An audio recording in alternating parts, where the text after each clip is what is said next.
Op got rejected by a guy who gave her butterflies and wants to know if she should reach out to him. She updates 3 years later painting a love story, but a commenter goes through her post history to reveal a different narrative.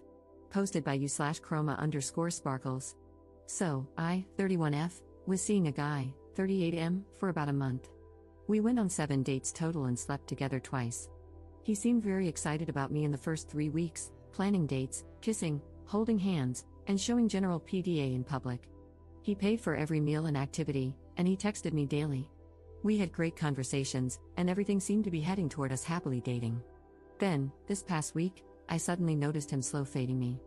Yesterday, when I asked if he was available at all this week, he sent me a text apologizing profusely, saying he thinks we should see other people. I simply replied, while bawling my eyes out, "It's okay. Good luck with everything." I deleted my Bumble account almost instantly after he sent me that message because I was ready to give up, but I remade it today. After swiping a few times, his profile showed up, and I noticed that he had deleted his account and made a new one as well. No idea why. But that shows me he didn't break things off with me for another woman.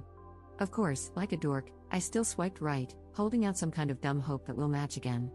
Normally, when I'm rejected by a guy, whether things were going well or bad, I say my little good luck message and move on. But I honestly feel like this guy and I were on the way to something special. I know nothing I say will necessarily change his mind, but for some reason, I really want to send him a message, maybe in a week or two, after some time has passed. I want to let him know how I felt about him because I never really got the chance to. I had been planning to tell him this week that I was developing feelings for him. He was nothing but a gentleman, very nice, generous, and he made me feel really special for the first time in a long while. I truly feel like he was developing feelings for me too. He proved it with his actions and words, which left me feeling like he was genuine. So, for him to end things so abruptly has kind of left me confused. I know people are allowed to change their minds suddenly with no explanation, and he's well within his right to do so. I'd be lying if I said I wasn't hoping the message would get him to change his mind or, at the very least, open the door for us to talk more about what happened. But I'm not a complete fool. I know it's more than likely that he will read it and not respond, even though we didn't end on bad terms. Even knowing that it most likely won't make a difference, I still want to send it because I really do want him to know how much I liked him and appreciated him, even if he doesn't care enough to respond. I feel like it would be very cathartic for me, and whether he responds or not, it would give me some closure because I will have said everything that's been on my mind and in my heart for the past month. Should I go for it, or is it a waste of my time? Edit. You are all right. I won't send him anything. I might still write the message as I originally intended, for my own personal catharsis, but I will not send it to him. I won't make a fool of myself chasing after someone who told me they weren't interested. If he wants to reach out to me, he will. And if I never hear from him again, which I most likely won't, then that's my closure. Thank you for all the responses, even the ones that were a bit harsh. Update 3 years 5 months later. About 3 years ago, I made a post asking if I should reach out to a guy I was seeing after he rejected me.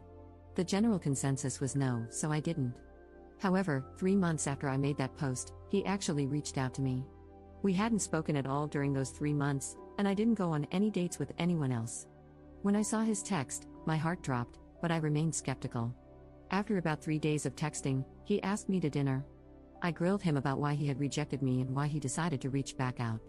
I wanted to ensure he wasn't playing any games. If I had sensed even a hint of that, I would have cut him off immediately.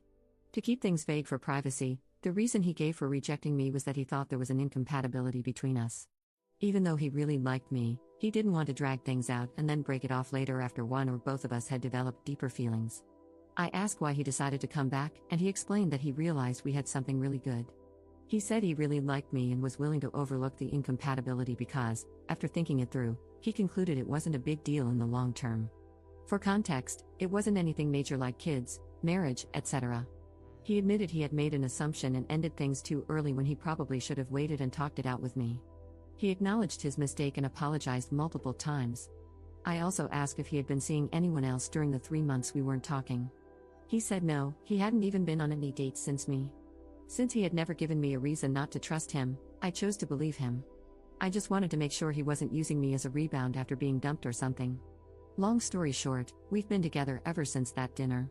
And now, 3 years later, we're engaged. We are madly in love, and he truly is my best friend. My mom loves him, his mom loves me, he loves my fur babies, and they love him, so all is good. I'm sharing this not to brag, but to encourage people to stop cutting others off so quickly or assuming bad intentions when someone comes back. Believe me, I've been led on and used by men in the past, and I probably should have cut them off sooner. Looking back, the signs were there, but I chose to ignore them. My now fiancé has been nothing but a parade of green flags, but I was still cautious when we started dating. As much as I liked him, I would have walked away if I had seen any red flags. He came to me correctly and didn't play games. He asked me to be his girlfriend without me having to push for it, and he literally told me, "I didn't reach out with any intention other than asking you to be my girlfriend." Don't be afraid of being someone's second choice because, in a way, we're all someone's second choice. If someone comes back, don't assume they have bad intentions, unless they treated you poorly to begin with. But if someone was kind, caring, and generous, and things didn't work out the first time for some reason, it doesn't hurt to give it another try. Just make sure they're not playing games, and if they are, leave. Okay, this is really rambly, sorry. Thanks for reading. Edit. I'm still not going to reveal the actual reason. But, like I said, it turns out it actually wasn't a major incompatibility, just a bad assumption on his part. If we had truly been incompatible in some way, we definitely still wouldn't be together. Compatibility in a relationship is different for everyone, so what works for some people may not work for others. Commenter. Listen, I'm not trying to be messy or rude about Op, but there's a lot of context about her romantic life left out from her posts, both before and after this instance. TLDR, the impression I get is that she's afraid of being alone, especially because she's over 30, and the man will settle for having her around but isn't enthusiastic about having her in his life. Outside of her talking about her dogs and weight loss, all of her posts are about her love life.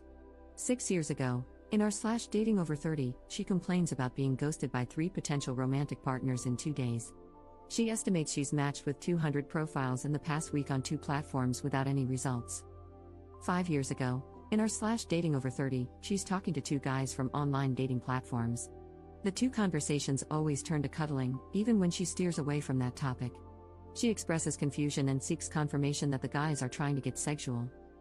5 years ago, in our /divorce, she posts a rant about how she shouldn't be back in the market and deserves her version of domestic bliss.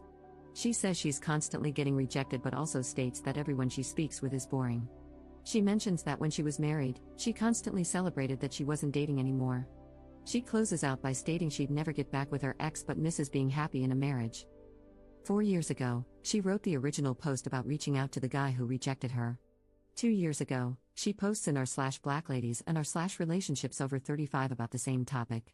She states she's been dating her boyfriend for 14 months and started a conversation about marriage. She's surprised that he's hesitant about marrying her.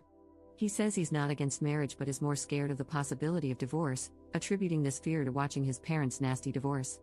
She's shocked because she assumed he wanted marriage, given that his friends and family are all married.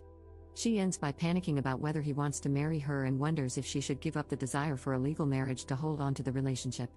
Op waffles between saying she's not waiting for him and mentioning that part 2 of the conversation is coming soon. The comments are revealing. Neither of them has retirement savings. Op mentions they won't have kids but avoids addressing questions about her previous statements that she wanted children, etc. Then she makes various posts about selling an engagement ring. The first post, she's selling an engagement ring to purchase another one that fits her preferences. My opinion, he agreed to marry her and she's buying her own engagement ring. The second post, she drops the price to move the ring quicker. Based on her wording, it seems she can't afford the new engagement ring until she recoups the money from the initial one. This could indicate her financial situation and the level of investment her fiancé has in the engagement, giving him the benefit of the doubt that he's willing to contribute to the costs of the new ring. The third post, she asks for opinions on the different stones she's considering, wanting a moissanite stone as close to a diamond as possible, and posts a video of the loose stone she chose. Then 7 days ago, she posted the update to her original post, the one about reaching out to the guy who rejected her. My thoughts: I don't know if Op comes from a conservative background or grew up on Disney movies /rom-coms, but she seems very male-identified and views marriage as a rite of passage into the top tier of adulthood. She's mentioned in comments that people gain social capital when they get married and that she doesn't want to grow old as someone's girlfriend. I think she's willing to give up her actual wants if it means getting a husband. She has a pattern of deferring to the man in her relationships, even if it means taking on the bulk of the risk. For instance, her ex-husband wanted a husky even though they already had 2 dogs, and she didn't want another dog. The ex left her a couple of months later and left the dog at her house. I think the fiancé was dating around or hooking up and felt sparks with someone else. He started ghosting Op until she asked him a direct question about his availability, and he broke it off with her. He deleted his Bumble account because he was serious about the other person but not Op. When he saw that Op matched with him again, he put her on the back burner as a backup. Once he realized nobody was feeling him or his potential matches didn't lead to anything, he circled back to her. He returned with a half-truth, claiming he made an assumption about their incompatibility, which, to me, translates to liking her well enough but not being invested enough to confirm their compatibility. This lady has a lot going on because she's scared to be alone and build the life she wants due to her FOMO around having a man. I've also noticed that she seems to round up her age in relation to the forums. For example, she was 29 posting in r/dating over 30, not alarming by itself, and 33 posting in r/relationships over 35. It seems like she thinks she's falling behind because she doesn't have a marriage.